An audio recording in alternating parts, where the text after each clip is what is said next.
In the ever-evolving landscape of the NFL, Brock Purdy finds himself riding a wave of opportunity unlike any other. The San Francisco 49ers, a franchise steeped in tradition and success, have assembled what many are calling one of the most formidable supporting casts in the league, currently ranked 7th best, according to industry experts. Fans, where are you watching from? I want to hear your thoughts on this lineup. The 49ers have always prided themselves on surrounding their quarterback with a wealth of talent, and this season appears no different. With the addition of Mike Evans, the conversation around the receiving core takes on a new dimension. Sure, Evans brings a wealth of experience and skill, but there are concerns about his age and injury history that might temper expectations. However, we cannot overlook the significant firepower at Purdy's disposal.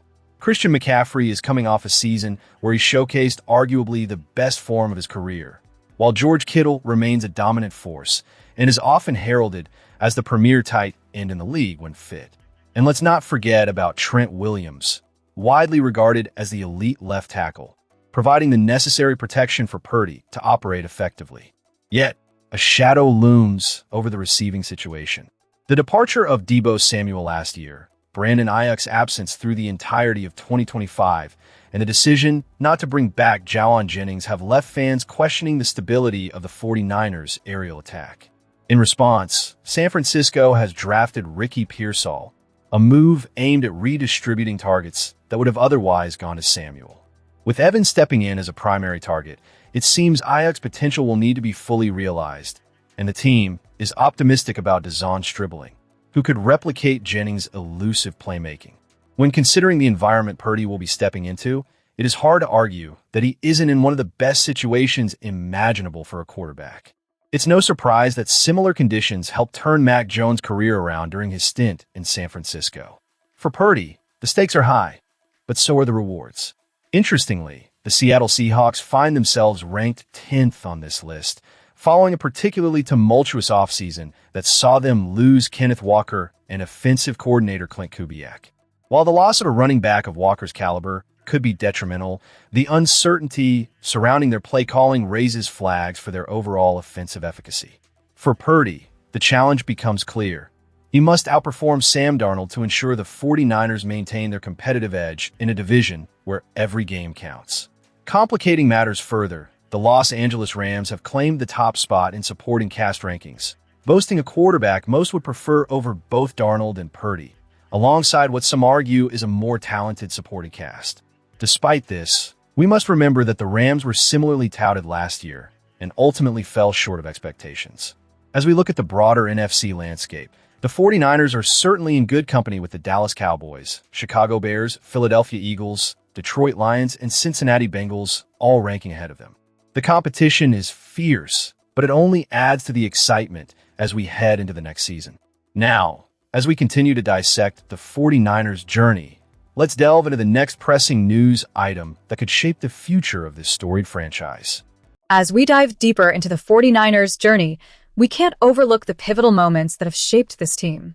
Recently, General Manager John Lynch and head coach Kyle Shanahan opened up on the Tom Tolbert Show, reflecting on the meteoric rise of quarterback Brock Purdy during his rookie season in 2022. From his unassuming beginnings as the final pick of the NFL draft to becoming a cornerstone of the franchise, Purdy's rapid ascent is nothing short of remarkable.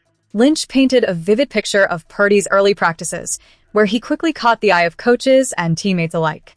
Brock was coming back, and boom, tight window, Lynch recalled, highlighting a moment that seemed to encapsulate Purdy's raw talent.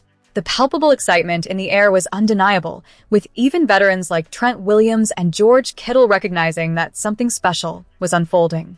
It was a glimpse into the future, where Purdy not only played instinctively but also commanded respect from a team filled with seasoned professionals. Yet, even Lynch admitted that no one truly anticipated just how good Purdy would become, especially so soon. What stands out is Purdy's debut against the Miami Dolphins after the 49ers faced the harsh reality of losing two quarterbacks.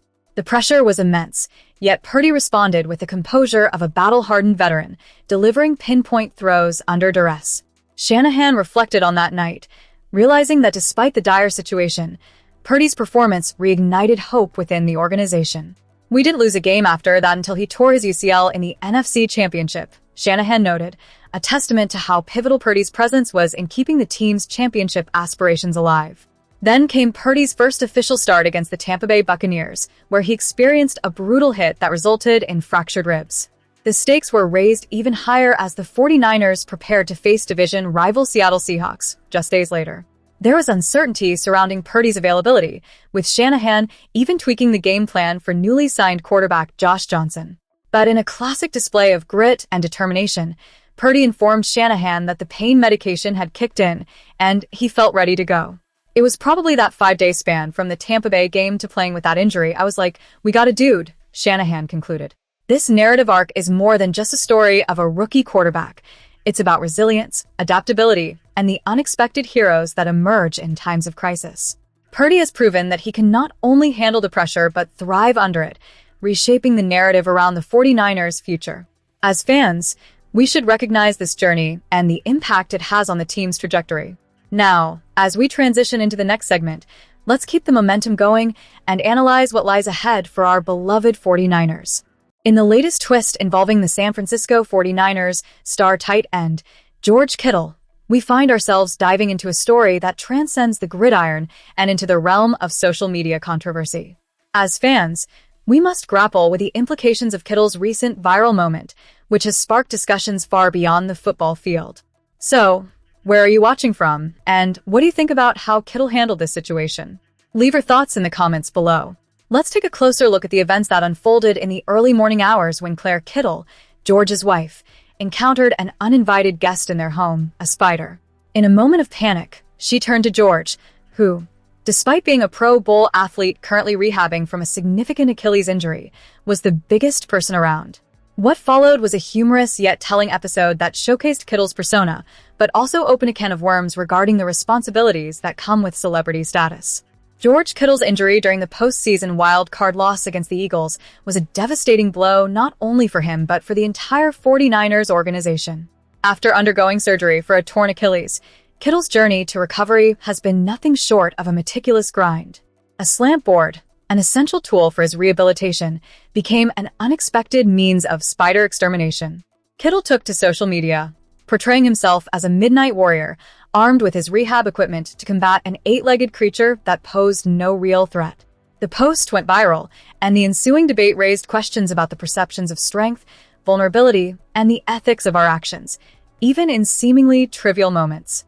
Kittle's framing of the incident as a heroic act of bravery against a spider was swiftly flipped by PETA, who criticized him for taking a life, however small. This sparked a national conversation about the ethics of animal treatment and the responsibilities of public figures and their actions. It's a fascinating dichotomy. On one hand, we have a beloved athlete who embodies strength and resilience, and on the other, a defenseless creature that has become a symbol of unintended consequences. As we analyze this incident, we can't overlook the deeper implications for Kittle and his career. His journey back to full strength is crucial not just for him personally, but for the 49ers as they strive for championship aspirations. The timeline for recovery from an Achilles injury can stretch from months to over a year, but Kittle has set his sights on returning to action well before November. With a hefty contract of $76.4 million and expectations to match, every rehab session carries significant weight, both financially and emotionally. The ripple effects of this incident extend beyond just Kittle's immediate response. PETA's rapid reaction to his post highlights a cultural shift where even minor acts can spark considerable backlash. This moment serves as a reminder for athletes navigating the complex landscape of social media. Every action can resonate and potentially alter public perception. As sports fans, we must ponder how these narratives shape our view of our heroes. Kittle's decision not to apologize is telling. It suggests a certain resilience and confidence in his own narrative. However, it also invites speculation on how he will manage this evolving story moving forward. Will he leverage this opportunity to advocate for compassion and understanding toward all living beings, or will he dig in his heels and maintain his stance? The outcome could set a precedent for how athletes engage with their audiences regarding social issues. As we wrap up this discussion, we are left with a poignant question. What does it mean to be a hero in our society? Kittle's spider squashing post has illuminated the complexities of modern celebrity and the intersection of personal actions and public perceptions. As we cheer for the 49ers and celebrate Kittle's contributions on the field, we must also reflect on the broader implications of his choices off the field. So, what's your take, 49ers fans? Would you have done anything differently in Kittle's shoes, or perhaps with the slant board in your hands? Drop your thoughts in the comments section below, and don't forget to subscribe for all the latest updates on the San Francisco 49ers as we continue to navigate this intriguing season.